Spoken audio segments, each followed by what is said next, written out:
Andun, ganyan. Pag binuhay mo yung crane, may ang lalabas ganyan sa display niya. Yan. Dalawang monitor ng group na 100 gano'n din sa 50 tunnel. Tapos, yan, buhay mo na yung yung crane, yan ang lalabas. Pupunta ka sa doon sa question mark. Pag isetting mo muna siya kasi kung bubuhay mo lang. Yan, pupunta ka dyan, yan sa question mark. Yan. Pindutin mo siya rito. Dito siya sa gitna, yan ang menu niya. Pero pwede mo rin siya pindutin dito. Sa isang niya, yung pinaka-main ng dalawa. Ito yung switch ng dalawang monitor. Dito, saka dito. Pero may sarili sila pare-parehas dito sa kanila. Dito. Pero ito, para hindi ka na dito siya. Ito yung niya. Pindutan niya ng dalawa. Di ba nasa question mark tayo? Yan, nasa question mark. Pindutin mo yung gitna. Yun ang pinaka-okay niya. Yung gitna, ayan o. Ito, gitna na to. Ito, ayan o. Pag pindutin mo yung gitna na yon sa question mark, yan ang lalabas. Setting ng lahat yan. Setting mo muna siya. Kasi hindi pa nasi-setting.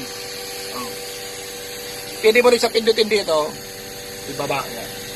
Hanapin mo yung pinakasagad na trigger.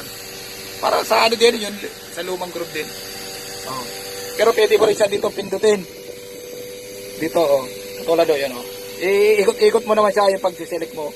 Ikot-ikot lang siya, gano'n. Yan, nag-iikot siya,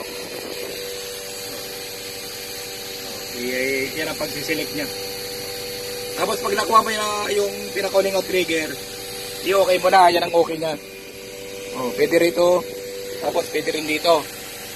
So, okay na yan. Yan, Yan na yun, Pag pinindot mo to, yan na, magiging siya, yung trigger niya. Tapos hanapin mo naman yung counterweight. Counterweight niya, kailangan 12 tons. Ito lang siya, ikutin mo lang to. Pabalik, pag gano'n, ikutin mo siya, hanggang maano mo yung yan. Yung 12 tons. Tapos i-okay mo ulit. I-okay mo ulit siya, yan. Dito lang sa gitna. Tapos naman yung boom. Kung naka-main hook pala, naka-main hook ka, yan. Tapos pagka ka, eto, huwag mong pipiliin yung yung fly jib. Yan lang, huwag mong itong pipiliin na hindi naka-fly jib. Ang pipiliin mo lagi, yung naka-fly jib siya. Yan yung meron naka-drawing na fly jib. Yan ito. Fly jib niya, yung naka-drawing siya, yan Ito, huwag mong pipiliin to, saka to. Kasi wala siya naka-drawing na fly jib. Lagi yung naka-fly jib siya, kahit main hook, saka auxiliary. Ay ako, ito kasi ginagamit ko ngayon kasi magbibigat yung yung main hook na yan. Muli, pindutin muli siya rito, o kaya dito sa gitna. Ito, parehas lang yan. Naka main hook ako ito naman yung niya, mode. Ito yung manual, mode A, mode B, mode X. Ang lagi kong ginagamit, mode A. Kaya pipiliin mo siya yung mode A. Yan, mode A. Ito yan, mode A yan. Yan. Pindutin mo na siya, okay.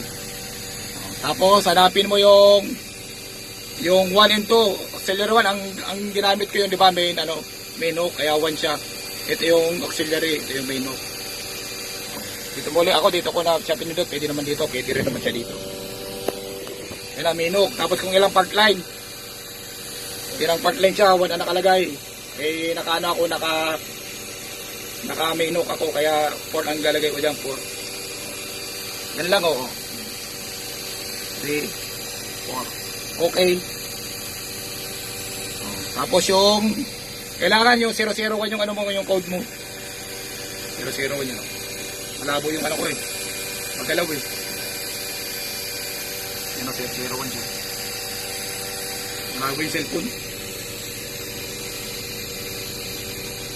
Yan, 001 na. Yan na siya. Tapos i-okay mo lang siya. okay. Pwede rin dito, okay. Yan. Teka lang. Ano, i-okay mo siya. Yan. Yan ang lalabas niya sa kanya. Yan na yun, nasa operasyon ka na, okay na yan. Nakikita mo na yung, ano, yung capacity, yung kayang buhatin, yung ano ng crane, ano ng crane, no? Yung mga ano niya, nandiyan na, boom. Yung ano niya, yung boom length niya, hindi pa tayo naka-extend. Reduce, tapos yung counterweight niya, yun, no?